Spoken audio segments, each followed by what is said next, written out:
We lit, baby. We back. We're back. Oh my God, get me the out of there. Let me get the home. Let's go, guys. That was hell. That was the worst day of my life. On God, it was funny for the first couple hours, and after it, I was like, okay, get me home. Why am I in here with these people? You guys don't understand what jail is like. Like, that was the worst experience of my life, and I'll never want to go back there ever again. What's up, everyone? Jack just walked out of jail after spending 24 hours locked up, and his friends were already live streaming the entire pickup. The second he jumped in the car, everyone wanted to hear what went down inside. But here's the crazy part. Within minutes of getting released, Jack's already talking about hitting the club in the same dirty clothes he got arrested in. No shower, no break, just straight back to the chaos. He called it the worst day of his life, said it was absolute hell, but you'd never know it from how he acted. The guy literally couldn't wait to get back to his wild lifestyle, like nothing even happened. Right after getting in the car, Jack started breaking down everything he said. The first couple hours were funny, almost like a joke, but then reality hit him hard. He was stuck in there with people he never wanted to be around, and the whole vibe shifted from amusing to straight up miserable. When he hopped in that car, you could see the relief on his face, but also this weird energy like he was already planning his next move. His crew was hyped to have him back, asking a million questions, and Jack just kept saying how much he missed being out. He even joked about craving the wild fun he usually dives into, that adrenaline rush he lives for. The whole situation felt surreal. One minute he's locked up, the next he's laughing about it on stream like it was some overnight challenge gone wrong. Jack started mocking the entire experience, treating it like content for his channel. He spent 5 hours alone in a cell before they moved him to do fingerprints and mugshots at 8 in the morning. Then, he had to wait another 12 to 13 hours just to get his bond processed. He kept emphasizing how long and miserable those 24 hours felt. Like time moved differently in there, but even while describing all this, he was cracking jokes and planning what to do next. The guy was already thinking about going back to the same spot that got him arrested in the first place. Drop a comment below if you think Jack's actually learned anything from this, because what happens next is absolutely wild. Now, let's talk about what Jack really had to deal with inside, because this is where things get uncomfortable. They made him go through the full intake process, and he couldn't stop talking about how humiliating it was. Jack had to bend over and cough in front of officers, something he kept bringing up throughout the entire ride home. He was joking about it, but you could tell it bothered him more than he wanted to admit. He said it was one of the worst parts of the whole experience, questioning why they even made him do it. The cold temperature in the facility made everything worse. Jack described being freezing the entire time, hunched over with his arms tucked in his shirt just trying to stay warm.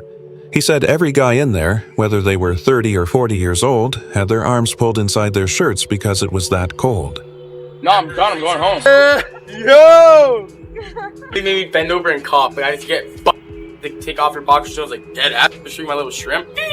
Tough, baby. Look, I just got out, baby. I just got out. Let's go. Where do I even start, bro? Besides, when I first got arrested, I was sitting in a jail cell for 5 hours by myself until they brought me to the actual jail to then do the fingerprints, mugshots, and all that stuff at like 8 in the morning. I finally got there.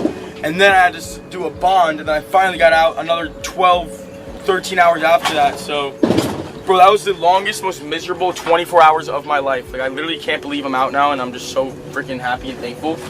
But, dude, you see how they do all this?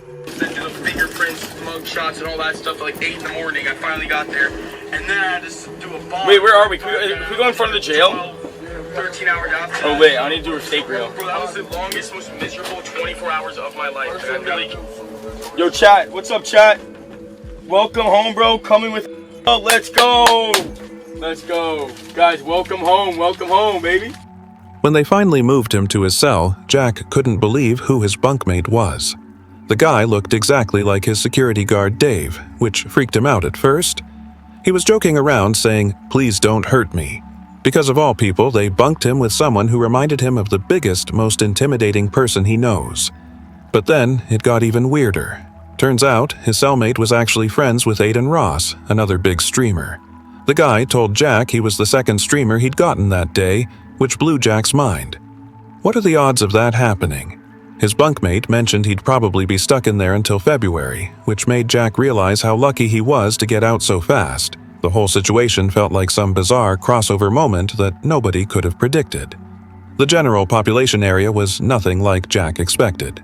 It wasn't individual cells. It was this big open space where everyone could free roam without handcuffs, almost like a cafeteria or lunchroom setup. Jack said he kept looking around thinking, who's going to punch me in the face? Because the whole vibe was unpredictable. There were guys banging on walls asking to be let out, creating this chaotic atmosphere that made Jack question what he was even doing there. And the worst part? People recognized him immediately. Everyone kept coming up saying, "It's Jack Doherty, the YouTuber," asking what he did to get arrested. Nobody would leave him alone, constantly asking questions. Officers even offered to isolate him, but Jack didn't fully understand what that meant, and it didn't sound good, so he declined. He couldn't make phone calls, couldn't get any peace, and the whole experience just kept getting worse as the hours dragged on. But here's where things get really interesting. Jack's bond situation. When they processed everyone's paperwork, Jack realized he had the highest bond out of anyone in that facility. Even the guards were shocked when they saw the number. We're talking about a bond so high that people couldn't believe what he was in there for. Jack kept laughing about it, but you could tell he was stunned too. Most people around him had bonds of $50 or $100 and couldn't get out. Meanwhile, Jack's sitting there with this massive amount hanging over his head. It really put things in perspective for him about how serious the situation actually was. Even though he tried to play it off as no big deal, the person who came through to bail him out was Julian, who dropped a full $3,600 to get Jack released. Dave, his security guard, was the one coordinating everything behind the scenes. Dave stayed up all night working the phones, making sure everything was sorted out. By 8 in the morning, Dave had already gotten Jack's bond paid, but the processing system was so slow that Jack still had to wait hours before walking out. Jack kept giving shoutouts to both Dave and Julian, saying he wouldn't be out without them. He went to the bail bonds office afterward, still hyped from getting released, joking around with the staff like it was just another vlog moment. The whole interaction felt surreal. He's asking about refunds and paperwork while casually mentioning how they made him strip down and bend over during intake. Dude, they literally made me bend over and cough. Like, I just get butt to take off your boxer shorts, like, dead. Especially my little shrimp. It was so cold in there too. It was miserable. I'm getting arrested again. They said I resisted arrest, bro. I did not resist arrest. My bunkmate was like he looked like Dave. I'm like, dude, please don't hurt me.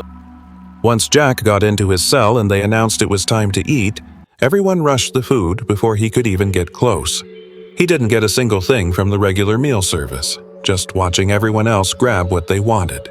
Jack was frustrated because he hadn't eaten all day, but he also said he didn't want their basic bologna sandwiches anyway. That's when his bunkmate, the guy who looked like Dave, came through for him. The guy hooked Jack up with access to the vending machines, putting all Jack's cash, $420, into his commissary account so he could actually get some food. Jack could only spend $15 per day though, which limited what he could buy. He ended up getting Doritos, cookies, and Kit Kats, then shared all his leftovers with his bunkmate as a thank you. But once word got out that Jack had money on his account, everything changed. Suddenly, everyone in there started trying to get him to buy them stuff from the vending machines. Jack said people were coming up to him constantly, asking for snacks and drinks. He had to keep telling them no, pretending he was out of money even though he still had plenty left. The whole dynamic shifted once they knew he had funds. People who weren't talking to him before suddenly wanted to be his friend. It showed Jack a completely different side of how things work inside, where having even a small amount of money makes you a target for everyone else who has nothing. Grace admitted that she and the crew genuinely thought Jack would be completely losing it while locked up. They imagined him freaking out, panicking, unable to handle the situation. But when he got out, they were actually surprised by how well he seemed to handle everything. Sure, he said it was miserable and the worst experience of his life, but he didn't break down the way they expected. Jack kept his composure, made jokes, and even found ways to make the situation entertaining for himself. His mugshot ended up being one of the hardest photos of the year according to his friends. He looked completely unfazed in it, almost like he was posing for an album cover instead of a police photo. The mugshot went viral almost instantly. Jack woke up to messages from everyone saying he was all over the internet. TMZ posted it. NBC News was waiting outside when he got released. Complex wrote articles about it. The whole situation blew up overnight. His friends even made t-shirts with his mugshot on them, selling them like merchandise. Jack thought it was hilarious, saying he wanted to wear one to the club that same night. The entire group had matching shirts ready to go, turning his arrest into this weird promotional moment. Grace mentioned how she woke up to texts about Jackson being in jail, then immediately saw TMZ's post with his mugshot as the first thing on Instagram. The speed at which everything spread was insane. It became a whole news story within hours. First day out! Hello! What's going on? Get in there! Jack, how are you Yo, feeling? we free. We in this. Everybody's free. We going out. We're going right back out, baby. Same balling shit. out I'm getting too. arrested again. That's real. BBF.Don catch it. BBL, let's get it. BBF.Don catch it. The artist, you feel me? Upcoming Yo, Florida we rapper. chat. Broward County, We got Florida. Grace. Lawsuit the police. Yeah, facts. Like they said I resisted arrest, bro. I did not resist Oh, that's arrest. friends, his brothers. Like, Yeah, get the fudge out of here. Let's go back to Vendome. No. Should we? No. Let's go. Redemption arc. Jack, Vendome's right there. Jack, I wanted a pizza from outside Vendome so bad. I was like, officer. What's crazy is that Jack actually tried to film content while getting arrested. After he hung up the phone with his crew, he started recording on his phone during the booking process. He couldn't resist getting footage even in that situation, treating it like material for his channel. Grace brought up the body cam footage too, telling Jack he needed to watch it throughout the entire arrest. Jack was more concerned about his expensive watch than actually getting arrested. There's even TMZ coverage titled something like "Jack Doherty cares more about his bling than getting arrested," because he kept telling officers to be careful with his $4,000 watch while they were putting him in handcuffs. He was literally begging them to take it off properly so they wouldn't damage it, which became this whole moment that people clipped and shared everywhere. Let us know in the comments if you've seen that body cam footage, because the way Jack acts during his own arrest is unbelievable. Grace revealed that she actually warned Jack not to go to the club that night. She saw the whole thing coming, but he didn't listen at all. Multiple people told him not to go. It wasn't just Grace, the whole crew was saying it was a bad idea. But Jack went anyway, and look what happened. Grace was laughing about it afterward, that "I told you so" energy coming through strong. She mentioned how they were all hanging out, and everyone except Jack and a couple others left because they knew something was off. Jack admitted it was funny for maybe the first 20 minutes or hour, but after that, it got real. The joke wore off quick, and reality set in that he was actually stuck there with no way out until his bond got processed. When Jack finally got released and met back up with everyone, Grace kept asking him questions about the experience. He confirmed he had to wear an orange jumpsuit the entire time, saying he felt like he was straight out of a movie. He described how he was hunched over freezing for almost 20 hours straight, arms tucked in his shirt, completely miserable. There was even a guy sleeping under chairs, fully stretched out on the floor beneath everyone's seats, trying to get comfortable. Jack said the guys next to him smelled terrible, questioning how someone could stink that bad when they just put those clothes on. The whole environment was rough, uncomfortable, cold, chaotic, with people who made the experience even worse just by being there. But here's the part that really shows Jack's mindset through all this. When Grace asked him directly if he learned any lesson from being locked up, Jack basically said no. He laughed it off, treated the whole thing like it was just a short break from his regular life. He didn't take it seriously at all, immediately shifting the conversation to going live with 6ix9ine the next day at 2 p.m. He was more concerned about making his scheduled stream than reflecting on what just happened. Grace and the crew were trying to get him to acknowledge that maybe this was a wake-up call, but Jack wasn't having it. He joked about going right back to doing the same stuff, showing zero concern for consequences or what might happen next time. Jack's whole attitude about the situation was wild. He laughed about the charges, made jokes about flipping markers and now getting arrested for narcotics, treating it like some character arc for his content. He said, "That's so tough," sarcastically, not taking any of it seriously. The fine didn't bother him at all. He acted like it was nothing, just another expense that didn't matter. He showed absolutely zero respect for the law or the officers who dealt with him throughout the entire process. Within minutes of leaving the bail bonds office, Jack was already saying he needed to leave so he could take some more, joking about getting arrested again. It had been 24 hours since his arrest and he was already planning his next move, waiting for his friends to bring those mugshot t-shirts so they could all wear them out.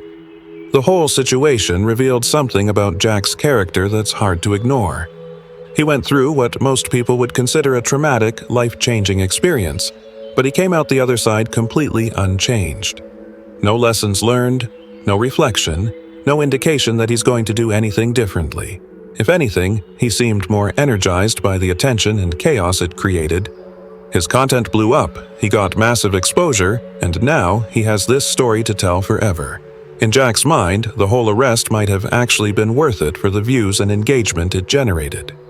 That's the reality of content creation taken to the extreme, where even getting arrested becomes just another piece of material for the channel.